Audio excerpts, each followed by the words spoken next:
Master Grade Wing Gundam Zero. Hey, what's up again, everybody? It's Robert, 184, 2Rs2Bs, Gundam Reviews.net. Very happy to be continuing my unbox here, the Master Grade Wing Gundam Proto Zero. Yeah, sure, the name, I'm not so happy about that. But let's check out the plastic and see if that is going to be lifting our spirits even higher than it did back in the day. For the plates themselves, how long has it been since we got to see a 4-color A plate like this? Seems like it's been a while. The name, MG1100th Wing Gundam Proto Zero written on there. And it's sort of interesting that we're getting a chunk of red, a chunk of blue, and at the same time we're going to be getting more red and blue plates. So a little bit redundant having it on there. Of course, we'll be getting more gray as well. Lots of clear green up there, all looking sharp, as you can see, all the parts that are going to be making up the head and the all-important chest parts. The twin busters looking good, and you know that they're going to be getting unnecessarily copious amounts of yellow added on. The waist armor, the chest, you can see that colors are going to be showing through, and the parts there for the shield just get more and more exciting, and anything that's going to be built into the wings here, showing extra colors underneath, is going to be a huge plus.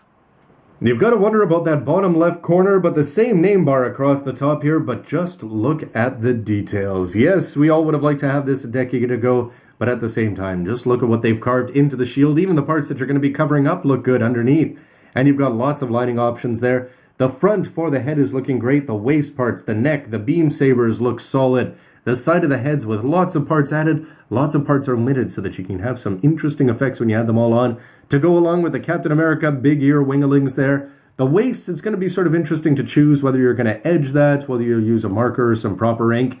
And there is your hero Yui to go along with an impressive looking mouth there, as that looks to be deeply carved and nice and easy to line. 2 C plates there, Proto Zero again being the name, and when you take a look at this, for whatever reason the white just seems to pop, and I cannot talk enough about how little the lines are on here. Where's your lining options? None. You can do some edging there on the inside, but compared to the old one, they had all sorts of crazy polygons drawn all over the place. And the same thing applies to the legs there. You've got one line option and again some edging with some cool looking diamonds. But simplicity is going to reign supreme on this kit. And at the same time, you can see where you've got all these little cutout parts where it's going to be revealing some color down below. Can't wait to see it in action. And the D plate is going to be bringing some excitement for some of the same reasons you've already heard. Look at this. There's already more lining options on some of the internal parts that you're never going to see than on the white outer armor. But just the amount of details and the way that they've done this, absolute incredible, and hopefully that's going to hold on the wings and the shield, very, very well when it's transformed. For the fingers, you're going to be getting, 4 fingers there. And look at that. It looks like they've brought thumbs back, which is going to make some people happy, but we're not going to be getting the 3-finger trigger finger splits. But it's interesting there. We do have some detachable options. Proto Zero. What may we see in the future? And the dual E plates is a further testament to how far we've come. Look at the number of complex, cool looking parts there. You can see the thumbs, you've got all sorts of interesting parts for the hips. The insides of the legs have some nice details on there if you wanted to mechanically detail them up. You can see some small thrusters and some polycap-esque parts down there.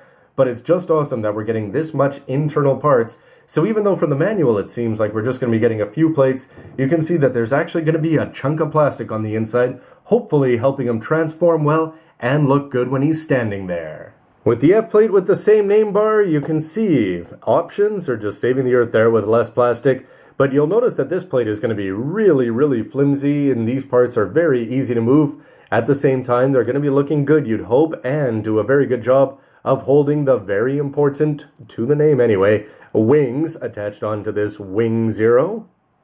But if staring at gray plates is not your cup of tea, well, they're going to make up for it with the colors at the end there. 2 G1, G2 down there. So 1.5 plates with the unique parts being a couple of them up there. And look at that V-fin. None of this HG, AC, UC, AW, chopping off the little nubs so kids don't poke their eyes out there.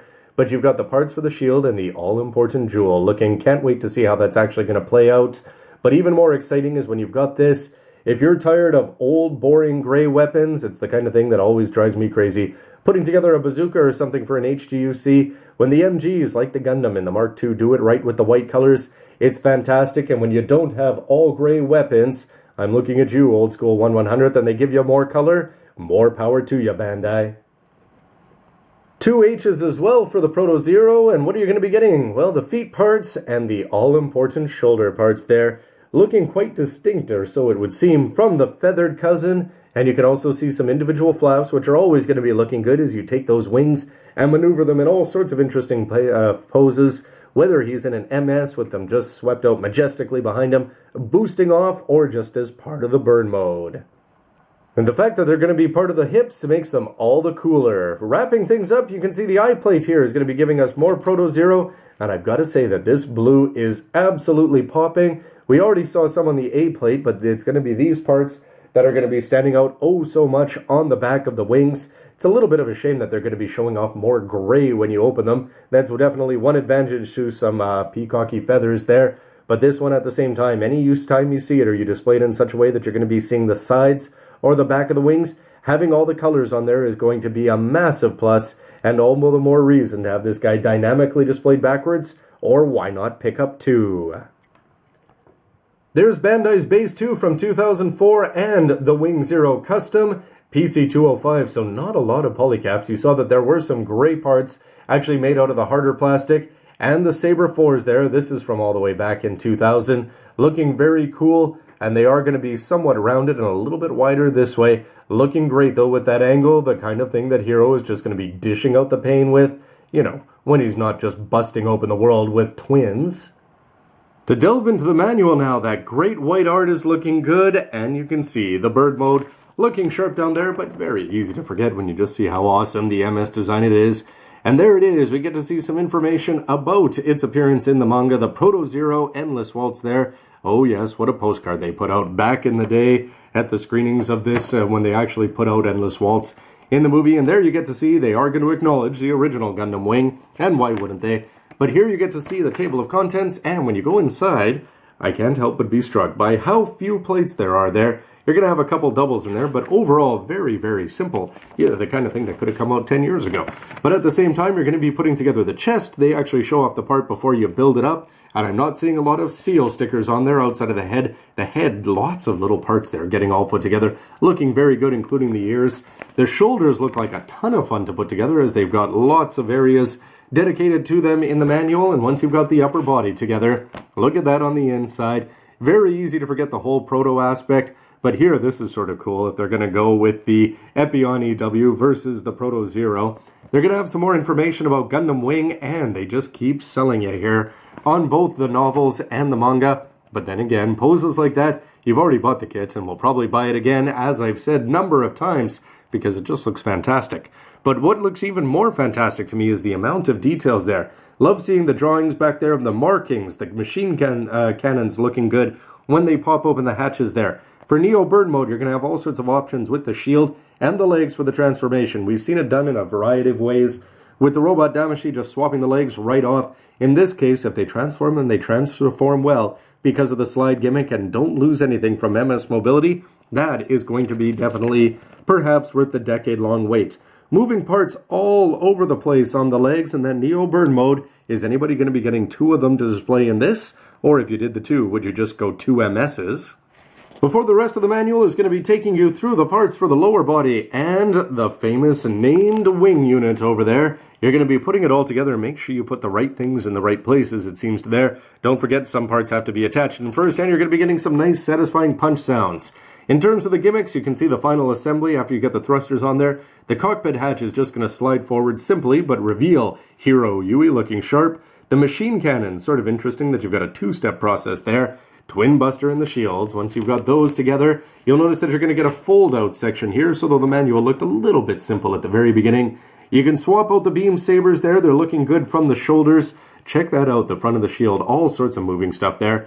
Getting the Twin Busters are going to be nice and easy to do, as you can actually take the grip, bend it up there, and you can put the pegs in so they're going to be attached properly. The display base can go get plugged into the back there, or you can go with the much more traditional waist attachment with a pa-ching sound when you put it all together. And then for the transformation, rotate the head, rotate the waist, pop the shoulders down, slide the legs down at the shins before you do a little bit of this, and this.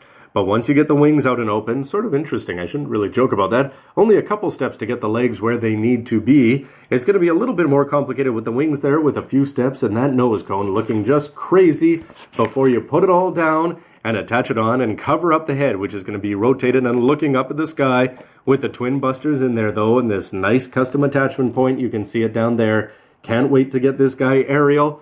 What I can wait, however, to do, and by wait I mean never ever do, is put on all the seals that they're going to be including. It's disappointing that they're not going to be giving you cover here or color here, so instead you're just going to have to rely on all the letters and numbers as you put them all on. But if you want to go and paint it up properly, the pros have done it for you on the back. Some very nice, very traditional colors there. The blue is going to be blue 75, Indy blue 20, and some gray 5 there. A little bit interesting. And of course, you can see that if you've got some lining markers, you can do this for $2, and it'll be a lot better. And if you want to add the seals, even more so. And there he is, Hiro Yui, he of the simple green colors for his tank top. Looking good. The kind of guy who definitely should be piloting something more than a prototype. For the regular stickers, is anybody going to be complaining that we've got this many on a master grade? Well, for me, that nice sharp-looking green part should be a lot of fun, as is that shiny silver that's going to look oh so good under the green jewel on the chest and the eyes. And whenever you see multiple scopes, you got to wonder, again, very fitting for twins. And the marking seals are going to be in white and red. Should look good when you put the red, of course, against the rest of the body. This Gundam having a lot more red than even the classic one, with his hips and his waist and, of course, the shoulders, which are going to be standing out to go along with the shield. But that's pretty normal. And you're also going to have some Gundam decals there if you want to go add them on. In the same colors, though, so not a lot of choice in terms of exciting colors. But at the same time, they should add something very, very cool, and to me are a much better way to accentuate your kit, rather than losing a whole bunch of ink from a $2 lining marker and probably having to go out and buy a second one as we did back in the day. And ultimately, this is what it's all about. As I already spent about 10 minutes blathering on Proto, why is it, why isn't it? The most important thing being is that that plastic right there, when you take it out of the bags, is going to be an absolute treat. The colors are popping, the molds are incredible, the amount of details in there. Can't wait to see how they're all going to be snapping together and how it actually works in both of its modes. And if you can hold up those weapons and hold them out without gravity winning there, this could go down as a legend of an MG, despite the fact that it may have a dubious name. So I'd love to hear your thoughts, everybody, on the plastic, on the moldings, on the design, and of course, about the colors, the seals, and everything else. But the most important thing, what about remold possibilities in the future? Always fun to speculate there. Don't forget to go to GundamReviews.net and vote, do you like this kit? And stick around to see it all put together, the individual parts, before we get to see that MS and its bird unleashed. Can't wait. It's been a long time getting from there to here. Thanks for watching, everybody. See ya. Well, back in the day, we used to have lines all over our appendages and our loose parts, which frequently fall off. I also used to keep an onion on my belt, but instead, I just prefer to have more lines.